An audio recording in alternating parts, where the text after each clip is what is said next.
Good evening, folks, and welcome to the Horror Corner. I'm your host, Sean Patrick Erschen. Lizzie Borden took an axe, gave her mother 40 whacks. When she saw what she had done, gave her father 41. The Legend of Lizzie Borden. Starring Elizabeth Montgomery in the title role. Directed by Paul Wendkos. This was a made-for-TV movie released in 1975, the year I was born, no less. It also stars Fionnula Flanagan as Bridget Sullivan, the maid, and Katherine Helmond from Who's the Boss fame as Emma Borden, Lizzie's sister. Many iterations of this movie have been made. Many iterations of The Legend of Lizzie Borden. There was one starring Christina Ricci for the Lifetime channel called Lizzie Borden Took an Axe. And most recently, just this past year, there was a movie called Lizzie starring Chloe Sevigny in the title role and Kristen Stewart. Very interesting. It's such a interesting legend, you know. Sometimes the legend becomes more popular than the actual facts of the case, and the speculation of the case becomes more apparent than the actual facts as well. Like, what do you think could have happened? What is your take on what could have happened? Did she do it or didn't she, you know? And I think this film presents some great factual events, as well as some speculation as to how it could have played out, how she could have gotten away with the murders. And I find that very interesting as well, and I think this is the best take so far on The Legend of Lizzie Borden. I think Elizabeth Montgomery does an absolutely brilliant job in the role of Lizzie Borden. She has such a weird, glazed look in her eye, like almost hypnotic, almost like she's in a trance at times, but at the same time you kind of feel for her, and at the same time you kind of wonder, you know, you're always wondering, did she do it? Is she just kind of strange, kind of off, you know? Or was she just in the wrong place at the wrong time? Or is she psychotic, you know?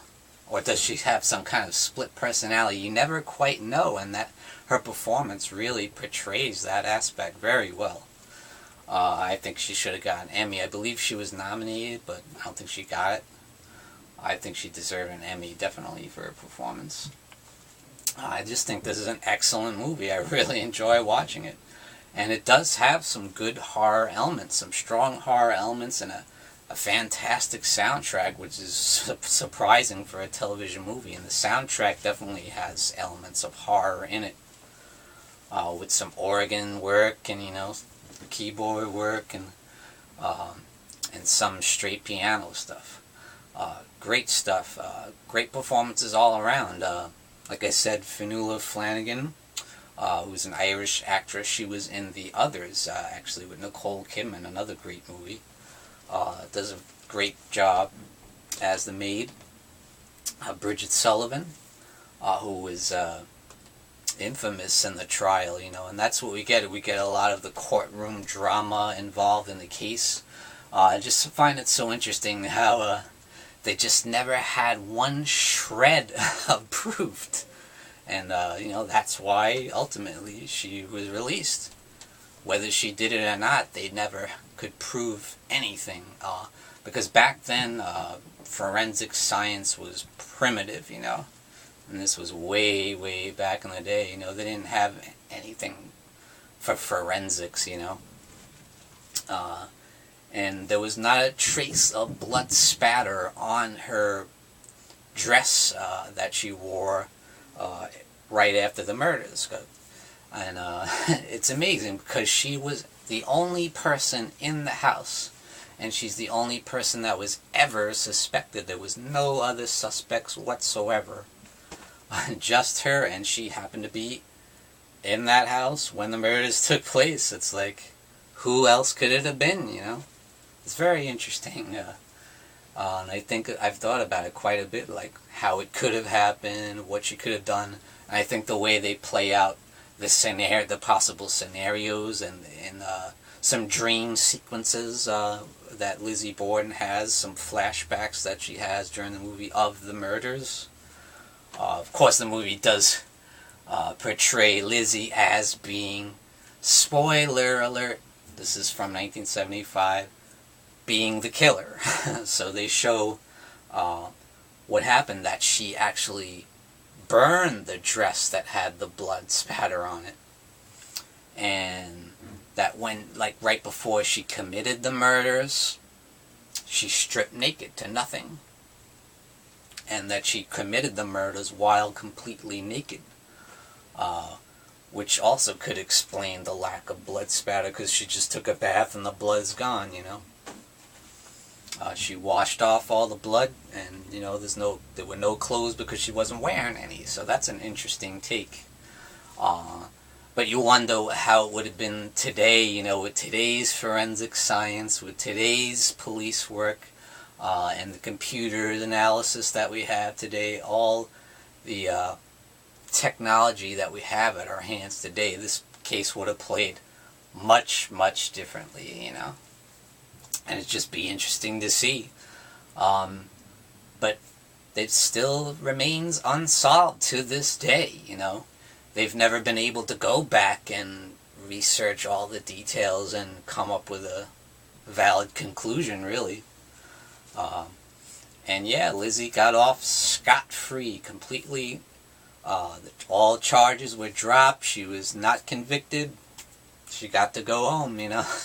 She got to go walk away scot-free, while the parents were viciously, brutally murdered with an axe, with a hatchet. And that's another thing.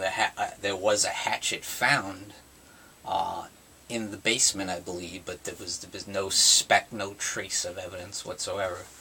And that's another thing, you know.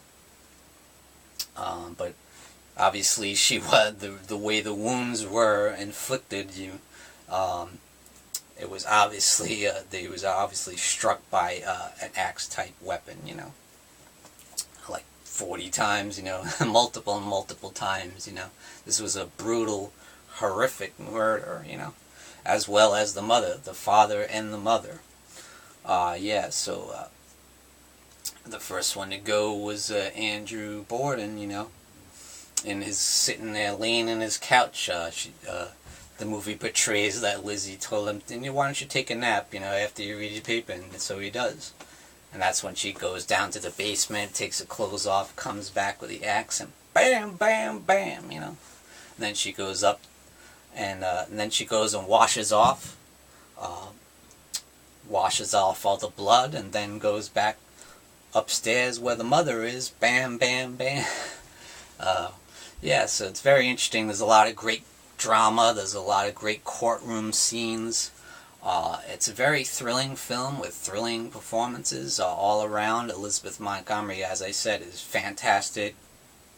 And yeah, she's a gorgeous woman, but I feel like her portrayal is, yeah, they kind of deglammed her a little bit. She was kind of sweaty a lot and in a trance-like state. You know, I just feel like her performance really captures what was written, what has been written, the way Lizzie Borden was. You know, I feel like she really portrayed that, you know. And you just never know, looking at her or through her mannerisms, whether she's guilty or not, you know. So yeah, very, very interesting movie, and I highly, highly recommend it. From 1975, The Legend of Lizzie Borden, starring Elizabeth Montgomery in the title role, Fionnula Flanagan and Katherine Helmond as Emma Borden. I give it 2 devil horns up, and thank you for joining me, Sean Patrick Erschen, in the Horror Corner. Tune in and stay scared.